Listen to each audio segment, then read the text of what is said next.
Today, I'm in here with a man. I feel like you might have earned the legend title. Legendary. Yeah. Legendary. Legendary. Wes Watson in the building, man. How you feeling? I came down from L.A., SD. I was in Miami all month. I love being back here. I mean, San Diego, SoCal, it's my life, you know? Right. Definitely. No, okay. So there was an argument that broke out on this podcast that I actually had nothing to do with a couple of years ago where somebody called San Diego soft.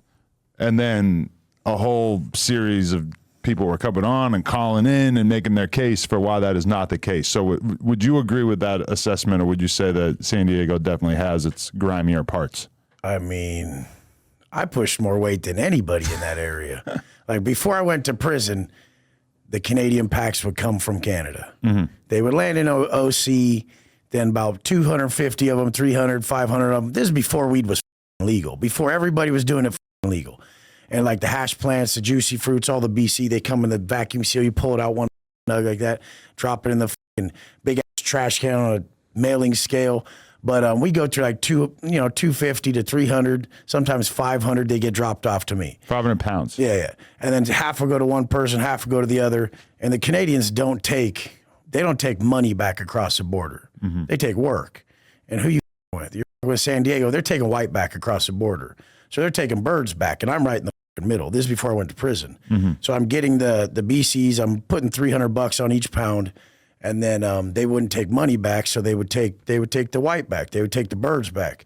And did you have to facilitate that? You'd have to get the coke too? I would have the connect. You know, okay. San Diego has the connects, is what I'm saying. San Diego can't be soft. We're on the border, right? And I mean, if anything is gangland, it's right across that border, right into San Diego. Right. You know, I think I did time with everybody from every hood in SoCal. I think it's just easy for some people to go to San Diego and hit the beach and hit a nice restaurant and kind of avoid any of the crazy that might be going on. But I'm sure it goes down.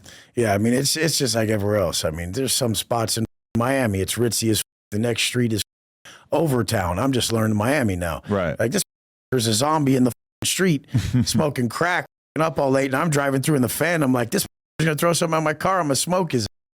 You know? Okay, so, but at what age did you actually go to prison? Because I'm interested in your whole life. I went to prison at 25. So 25, I mean, I never had a job one day in my life. Because you were the weed man even in high school, right? Yeah, everyone did some civilian. I didn't. Really? Like at 11, I just started hustling.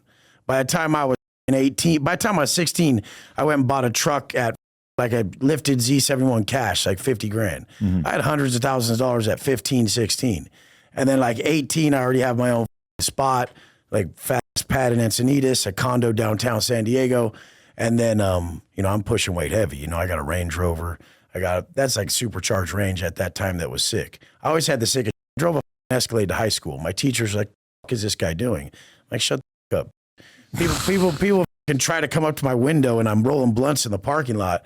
They knock on my window. I just point the strap at them. F off my window. At high school? In high school, yeah. And nobody called the cops on you? No, this is before people even did all that. Like, really? This is before cell phones, dog. Like, this is like the first flip phones. This is pagers, bro. Right. Like, I'm 40, so this is the Motorola pager with the 2 buttons, and this is the first stupid Sidekick T-Mobile.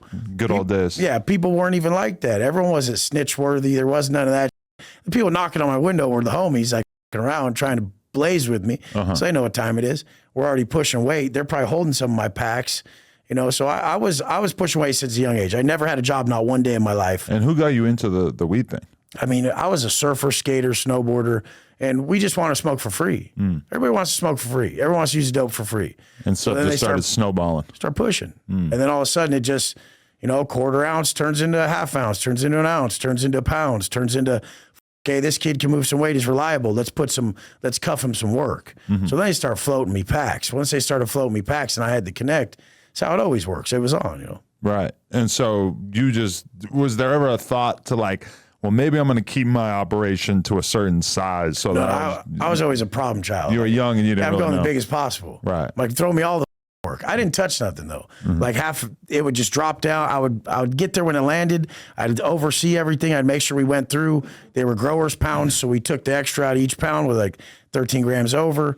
and I just throw them all into some bags. Okay, that's mine on the side right off the top, like 40, 50 grand worth of work. And then the pounds will go to 2 people, 2 trustworthy that have been pushing weight that I know for a long ass time. They would do their, and then everyone would pay me back later. I wouldn't even sit on the cash, nothing. You see these movies and these got money counters and we weigh our money. Who the had a money counter waiting for that? We'd be weighing our stacks. But whole different ball game back then compared to now with like the type of level of convict you deal with, you know. We just hit 600,000 subscribers on the Clips channel right here. We're trying to get to 700, so you know what to do. Smack that red button and subscribe. Appreciate you.